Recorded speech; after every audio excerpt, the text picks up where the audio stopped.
వారంలోనే 2-3 సార్లు ఇదే వేదికగా మరి భారత రాష్ట్ర సమితి పార్టీ మా వర్కింగ్ ప్రెసిడెంట్ కేటీఆర్ గారి ఆదేశాల మేరకు స్పష్టంగా నిజాలన్నిటి కూడా ప్రజల ముందర ఉంచడం జరిగింది.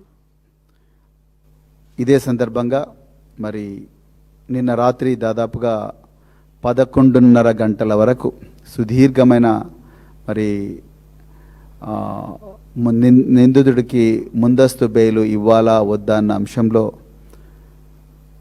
వాదోపవాదనలు కోర్టులో గౌరవ తెలంగాణ హైకోర్టులో జరిగిన విషయం కూడా ప్రజలందరికీ కూడా తెలుసు.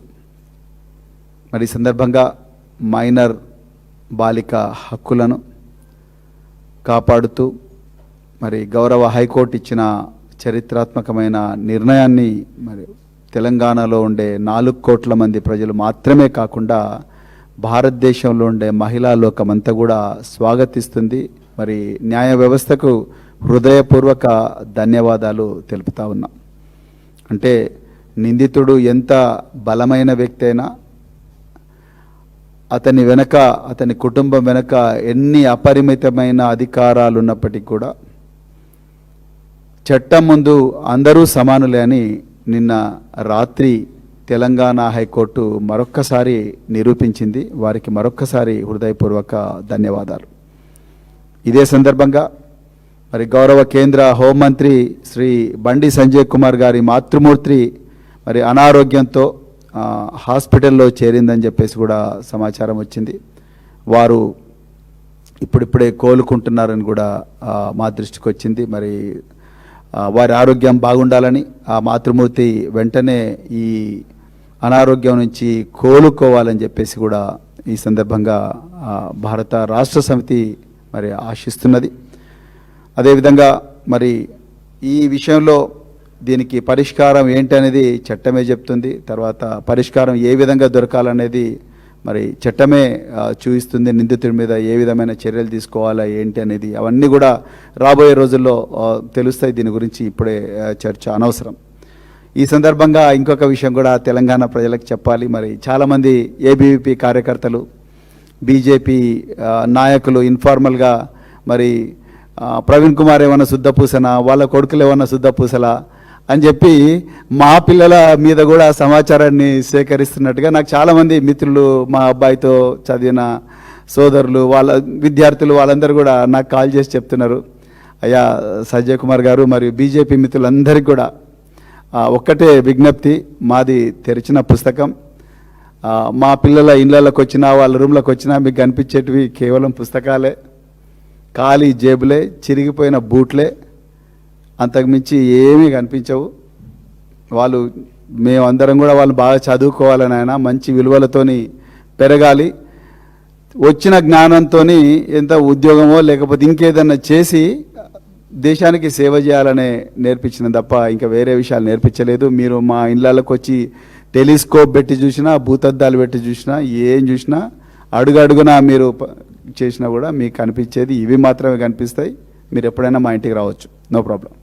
సో ఇకపోతే మీ విలువైన సమయాన్ని వేస్ట్ చేయకండి, దేశం కోసం మీ సమయాన్ని పెట్టండి. ఇక ముఖ్యంగా ప్రధానంగా నిన్న మేము మొదటి నుంచి కూడా చెప్తున్నాం ఈ విషయంలో. ఇక మేము బండి సంజయ్ గారి గురించి అదంతా కూడా చట్టం చూసుకుంటుంది, బండి సాయి భగీరథను ఏంటి అనేది చట్టం చూసుకుంటుంది. కానీ ఈ వ్యవహారంలో మైనర్ బాలిక వ్యవహారంలో ప్రధానంగా మొదటి నుండి కూడా కావాలని అలసత్వం ప్రదర్శిస్తున్నది తెలంగాణ ముఖ్యమంత్రి. ఎందుకు ఈ మాట చెప్పాల్సి వస్తుందంటే నిన్న గౌరవ తెలంగాణ ముఖ్యమంత్రి శ్రీ రేవంత్ రెడ్డి గారు వేటివ్ న్యూస్ వాళ్ళ కాంక్లేవ్కి వెళ్ళారు. ఆ వేటివ్ న్యూస్ కాంక్లేవ్లో రేవంత్ రెడ్డి గారు చాలా మిస్లీడింగ్ స్టేట్మెంట్స్ ఇచ్చి అన్ని అబద్ధాలు చెప్పారు. ఆయన అన్ని సబ్జెక్టుల మీద అబద్ధాలు చెప్పినారు. ఇక కొన్ని చోట్లయితే ఘోరమైన అబద్ధాలు చెప్పారు. ఇక నాకు టైం లేదు, ఎందుకంటే ఈ ప్రతిసారి మీడియా బ్రీఫింగ్ దాదాపుగా 1 అవర్ అవుతున్నది. మీడియా మిత్రులకు కూడా సహనం నశిస్తున్నది. కానీ మరి కొన్ని విషయాలు ప్రత్యేకించి మైనర్ బాలికల రక్షణకు సంబంధించి ప్రభుత్వం ఈ విషయంలో స్పందించిన తీరు గురించి రేవంత్ రెడ్డి గారు చాలా ఘోరమైన అబద్ధాలు చెప్పారు. ఆ విషయాల మీద నేను నిజాలు ప్రజలకు చెప్పాల్సిన బాధ్యత భారత రాష్ట్ర సమితి పార్టీ మీద ఉన్నది. అందుకొరకే ఈరోజు పత్రికా సమావేశం పెట్టడం జరుగుతూ ఉన్నది. ఇక రేవంత్ రెడ్డి గారు ఏమన్నారనేది మీ మెమరీ మళ్ళొకసారి రిఫ్రెష్ చేయడం కోసం ఒకసారి వారి ఇంటర్వ్యూను మేము ఒకసారి ప్లే చేద్దాం అనుకుంటున్నాం. ఒక 2-3 నిమిషాలు ఉంటుంది, అంతకనే. ప్రధానమంత్రికి 9-10 తారీఖు 10,000 మంది పోలీసులతో రక్షణ కల్పించాల్సి వచ్చింది. ప్రధానమంత్రి గారు ఒక్క ప్రోగ్రామ్ అటెండ్ కాదు, 6 ప్రోగ్రాంలు అటెండ్ అయ్యాయి. హైటెక్ సిటీ కావచ్చు, సింధు హాస్పిటల్ కావచ్చు, పవన్ కళ్యాణ్ కావచ్చు, చంద్రబాబు నాయుడు గారు కావచ్చు, బేగంపేట కావచ్చు, పరేడ్ గ్రౌండ్లో పబ్లిక్ మీటింగ్. వేలాది మంది కార్యకర్తలు వచ్చినప్పుడు సిస్టమ్ మొత్తము 4 days కంటిన్యూస్గా 10,000 పోలీసు ఈ మొత్తం కమిషనరేట్లలో అందరూ అక్కడనే డిప్లాయ్ చేయాల్సి వచ్చింది. Prime minister security. చిన్న మిస్టేక్ జరిగితే ఏం జరుగుతుందో నీకు తెలియదే ఉంది. అందులో హైదరాబాద్ హై సెన్సిటివ్ సిటీ. రకరకాల దేశంలో ఏ మూలన ఐఎస్ఐ దాడులు జరిగితే కూడా దాని మూలాలు అప్పుడప్పుడు హైదరాబాద్లో వెళ్తూ ఉంటాయి. సో ప్రధానమంత్రి పర్యటనను చాలా సీరియస్గా తీసుకొని 10th రోజు 11th పొద్దున్నే ఇమ్మీడియట్గా సెక్షన్స్ ఆర్డర్స్ వేసి ఇమ్మీడియట్గా వాళ్ళ ఇంటికి వెళ్ళి నోటీస్ ఇచ్చినాం. ఇప్పుడు దాంట్లో అమ్మాయి డేట్ ఆఫ్ బర్త్ ఇష్యూస్ మీద 2 రకాల ఆరోపణలు ఉన్నాయి. 2 రకాల ఆరోపణలు ఉన్నప్పుడు ఇప్పుడు బండి సంజయ్ వాళ్ళ కొడుకు కూడా పోయి పోలీస్ స్టేషన్లో అంతకంటే ముందే కంప్లైంట్ ఇచ్చిన. వాళ్ళు కంప్లైంట్ ఇచ్చిన తర్వాత 2 గంటల తర్వాత వీళ్ళు వచ్చి కంప్లైంట్ ఇచ్చారు. ఇప్పుడు అతను ఇచ్చిన కంప్లైంట్ కరీంనగర్లో ఇచ్చిండు, వీళ్ళు ఇచ్చిన కంప్లైంట్ సైబరాబాద్లో ఇచ్చిండు. కంప్లైంట్స్ను బేరీజ్ వేసుకోవడమే కాకుండా ఇప్పుడు అందులో ఉన్న ఆరోపణలని ఆ అమ్మాయి స్టేట్మెంట్ తీసుకోకుండా ఫోక్సో కేసులో పర్టికులర్గా మైనర్ గర్ల్ విషయంలో అమ్మాయి స్టేట్మెంట్ తీసుకోకుండా ముందుకు వెళ్ళడానికి లేదు. ఇమ్మీడియట్గా అమ్మాయి స్టేట్మెంట్ తీసుకొని సెక్షన్స్ ఆర్డర్స్ చేసి ఇమ్మీడియట్గా నోటీస్ ఇస్తే అతను అబ్స్కాండ్లో ఉన్నాడు. సో ఈరోజు మేము చేస్తున్న దాంట్లో చట్టబద్ధంగా ఒకవేళ అడావిడికి వెళ్ళి మేము ఇంటి మీద పడి 1,000 మంది పోలీసులను పంపిస్తే మీరేమంటారు? రాజకీయ వివక్ష. ప్రధానమంత్రి సభ విజయవంతమైనందుకు రేవంత్ రెడ్డి గారు భారతీయ జనతా పార్టీకి భయపడిపోయి బండి సంజయ్ మీద పోలీసులతో దాడులు చేయించిన మళ్ళీ మీరే మాట్లాడేటోళ్ళు. సో ఇప్పుడు ఎవరికి మా ప్రభుత్వంలో నేను మీకు చెప్తున్నా, అది సినిమా స్టార్లు అయినా సరే, ప్రజాప్రతినిధులైనా సరే, వాళ్ళ పిల్లలైనా సరే, ఎవ్వరికి మినహాయింపు లేదు. మీరు నన్ను చూసిండ్రు సినిమా తారల విషయంలో ఎట్లా వ్యవహరించినా, ప్రజాప్రతినిధులు డ్రగ్స్లలో దొరికితే ఏ రాష్ట్రంలోనైనా ఏ పార్టీలైనా నేను ఏ విధంగా తీసుకొచ్చినా ఇందులో కూడా ఎలాంటిది లేదు. ఇది మైనర్ గర్ల్ ఇష్యూ. మేము గట్టిగా చెప్పడానికి లేదు, ఎట్లా పడితే అట్లా వ్యవహరించడానికి లేదు. ఆ బాధిత కుటుంబానికి రాష్ట్ర ముఖ్యమంత్రిగా నేను న్యాయం చేస్తానని ఒక హామీ ఈ వేదిక నుంచి ఇవ్వగలుగుతారా సార్? నేను అనేది ఎవరైతే నేరస్తులు ఉందో 100% శిక్షించే బాధ్యత నాది. హోంశాఖనే కాదు, నేను ముఖ్యమంత్రిని. నేను పక్కడ్బందీగా ప్రణాళిక చేస్తున్నా. నేను ఒకవేళ సహాయం చేయాలనుకుంటే ఫోక్సో కేసే పెట్టాను కదా నర్సింగ్. ఫోక్సో కేసు పెట్టిన కంప్లైంట్ వచ్చిన గంటలో ఫోక్సో కేసు పెట్టిన అంటే what is my commitment? POCSO case ఎందుకు పెడతాం? ఏదో అమ్మాయి వచ్చింది, మదర్ వచ్చింది, మదర్ సరే, మళ్ళీ నేను ప్లే చేస్తాను. సో ముఖ్యమంత్రి గారు మీరు చాలా కాన్ఫిడెంట్గా అన్ని అబద్ధాలే చెప్తున్నారు, చాలా కాన్ఫిడెంట్గా. నేను మళ్ళొకసారి తెలంగాణ ప్రజలకు వాస్తవాలు జరిగిన విషయాలు నేను చెప్తాను. ముఖ్యమంత్రి గారు మీకు కొన్ని ప్రశ్నలు కూడా ఇస్తాను.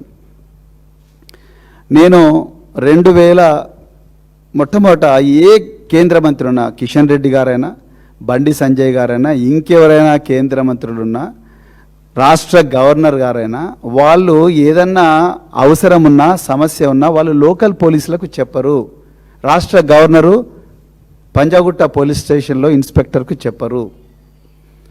కేంద్ర బొగ్గు గనుల శాఖ మంత్రి కిషన్ రెడ్డి గారు బర్కత్పురాలు ఉంటారు, ఆయన బర్కత్పుర పోలీస్ స్టేషనో కాచిగూడ పోలీస్ స్టేషన్లకో చెప్పరు. అదేవిధంగా బండి సంజయ్ గారు వారు ఎక్కడుంటారు? కరీంనగర్లో ఉంటారు, కరీంనగర్ పోలీసులకు చెప్పడు, డైరెక్ట్ ముఖ్యమంత్రితోనే మాట్లాడతారు. అది ప్రోటోకాల్. నేను 2001వ సంవత్సరం నుంచి 2004వ సంవత్సరం వరకు కరీంనగర్ ఎస్పీగా పనిచేశాను. ఆ టైంలో 2002వ సంవత్సరంలో మార్తాండరావు అని చెప్పేసి ఒక స్పెషల్ క్లాస్ కాంట్రాక్టర్ను నక్సలైట్లు కిడ్నాప్ చేస్తారు. వారు ఆనాడు కేంద్ర హోంశాఖ సహాయ మంత్రి, ఇప్పుడు బండి సంజయ్ గారు కరెక్ట్గా ఏ పొజిషన్లో ఉన్నారో ఆనాడు కేంద్ర హోంశాఖ సహాయ మంత్రి చెన్నమనేని విద్యాసాగర్ రావు గారు, మహారాష్ట్ర గవర్నర్గా కూడా పనిచేశారు వారు. చెన్నమనేని విద్యాసాగర్ రావు గారికి డిస్టెంట్ రిలేటివ్. ఆ విషయం మాకు తెలిసిన వెంటనే మేమందరం కూడా కమాండో దళాలను, డిస్ట్రిక్ట్ గార్డ్స్ని అందరినీ కూడా రెడీ చేసి ఏ అడవుల్లోకి ఈ కాంట్రాక్టర్ను తీసుకొని పోయారని చెప్పేసి మేము ఆపరేషన్స్ కోసం తయారవుతుంటే ఉదయం 6 గంటలకు మాకు ముఖ్యమంత్రి కార్యాలయం నుంచి కాల్ వచ్చింది. ముఖ్యమంత్రి కార్యాలయం నుంచి కాల్ ఏమని వచ్చిందా అంటే, కేంద్ర హోంశాఖ సహాయ మంత్రి గారు నాకు కాల్ చేశారు, కాల్ చేసి సాక్షాత్తు చంద్రబాబు నాయుడు గారే మాట్లాడారు. వారేమన్నారు, ముఖ్యమంత్రి కేంద్ర హోంశాఖ సహాయ మంత్రి గారు రిక్వెస్ట్ చేస్తున్నారు, రిక్వెస్ట్ చేసి ఆతి చూసి చాలా జాగ్రత్తగా ఈ ఆపరేషన్స్ చేయాలి, ఒకటేసారి కమాండో దళాలను దింపకండి, ఆ నక్సలైట్లు ఎవరైతే బాధితుడు ఉన్నారో ఆ బాధిత ప్రాణాలకు హాని కలిగించే ప్రమాదం ఉన్నది, అందుకొరకు చాలా కేర్ఫుల్గా హ్యాండిల్ చేయండి అని చెప్పి సాక్షాత్తు ముఖ్యమంత్రి గారే జిల్లా ఎస్పీతో ఆనాడు మాట్లాడాడు. అది జనరల్గా ప్రోటోకాల్. కేంద్ర హోంశాఖ సహాయ మంత్రి ఎప్పుడు కూడా కరీంనగర్ 2 టౌన్ ఎస్ఐకో లేకపోతే కానిస్టేబుల్కో పోయి నువ్వు వాడిని పట్టుకొంతాను నువ్వు వీని పట్టుకొంతాను డైరెక్ట్ చెప్పరు జనరల్గా. ఇక్కడ నాకుండే అవగాహన మేరకు జనాలందరూ కూడా అనుకుంటున్నది, అందరికీ తెలిసింది, అలా రేవంత్ రెడ్డి కూడా తెలుసు ఆ విషయం, ఈ బండి సాయి భగీరథ్ ఈ మైనర్ బాలిక జీవితంతో ఆడుకుంటున్నాడన్న విషయం, ఆమెపై అఘాయిత్యం చేసిండు అన్న విషయం బండి సంజయ్ గారు డెఫినెట్గా ముఖ్యమంత్రి గారికి చెప్పుంటారు. చెప్పకపోతే ఈ విషయం తెలవదు ఆయనకు.